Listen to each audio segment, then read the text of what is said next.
Thank you, and good morning, Chairman Peters, Ranking Member Portman, members of the committee. I'm honored to be here today to discuss the threats facing our homeland.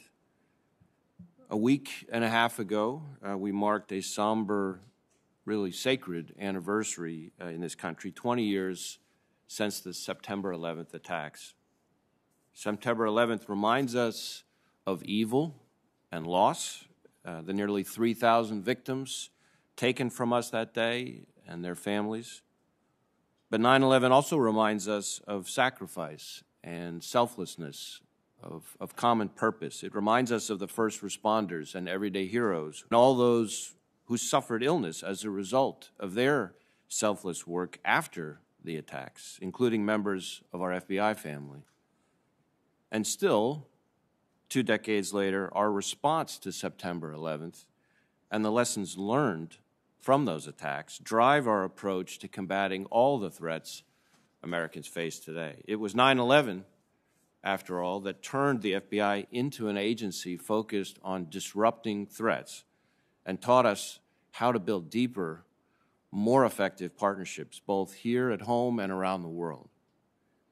And good thing we made those changes because, as we'll discuss this morning, there's no shortage of dangers to defend against. Just a flavor before we even get to terrorism. On the cyber front, we're now investigating over 100 different types of ransomware, each with scores of victims. And that's on top of hundreds of other national security and criminal cyber threats we're working against every day. In our violent crime work, we recently arrested over 600 gang members in a single month. That's just 1 month. Protecting our nation's innovation, we're opening a new China counterintelligence investigation every 12 hours. And every day, we receive thousands of tips into our National Threat Operations Center, many of which involve imminent threats to life requiring swift action. Now, the list goes on and on. I'm not going to have time to discuss most of them before we get started, but I do want to spend a few minutes on terrorism and the challenges facing those protecting against it. Preventing terrorist attacks remains our top priority, both now and for the foreseeable future. Today, the greatest terrorist threat we face here in the U.S.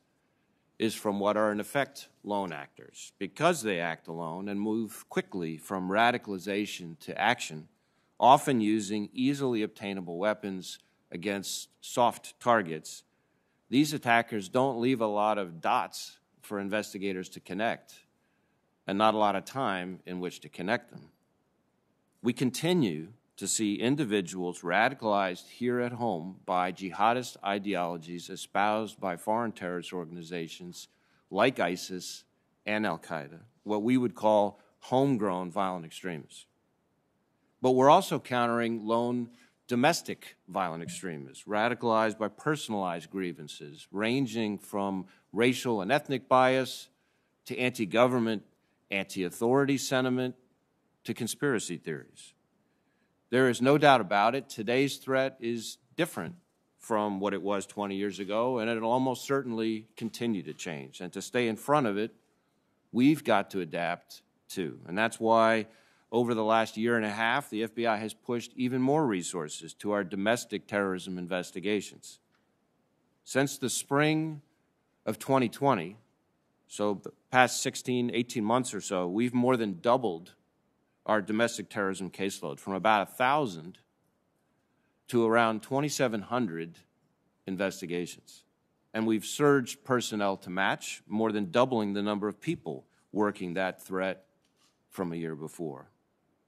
But we're also surging against threats by foreign terrorist organizations like ISIS, al-Qaeda, and al-Shabaab. Their operatives continue to look for vulnerabilities and have not stopped trying to carry out large-scale attacks against us. And we are certainly watching the evolving situation in Afghanistan. Now, 9/11 was 20 years ago, but for us at the FBI, as I know it does for my colleagues here with me, it represents a danger we focus on every day. And make no mistake, the danger is real. Our adversaries are committed, And they're hoping to succeed just once, while we're working to bat 1,000. So we are working with our partners to identify and stop would-be attackers before they act. Just within the past couple of years, we've thwarted potential terrorist attacks in areas like Las Vegas, Tampa, New York, Cleveland, Kansas City, Miami, Pittsburgh, and elsewhere. Now, we're proud of our successes, but we need to stay on the balls of our feet, relentlessly vigilant against the next plot by our adversaries and their next attempts to attack us. Has been battling the threat of terrorism and every other threat we face right through the teeth of a pandemic and rising danger to their own safety. And I say that because over the past year, we have seen a sharp and deeply disturbing uptick in violence against the law enforcement community. In just the first 8 months of this year, 52 law enforcement officers have been feloniously killed on the job. Just put that in context, that's an officer murdered in this country every 5 days, and already more than it was in all of 2020. And of course, that doesn't even count all those who've died in the line of duty facing the other inherent dangers of the job, much less the scores of agents, officers, analysts, and other dedicated professionals who died from COVID-19. And we will be forever indebted for their bravery and sacrifice and are bound and determined to honor them all through the way we approach our work, while we remain focused on our ultimate mission, protecting the American people and upholding the Constitution. So thank you for taking the time to hear from me today, and I look forward to your questions.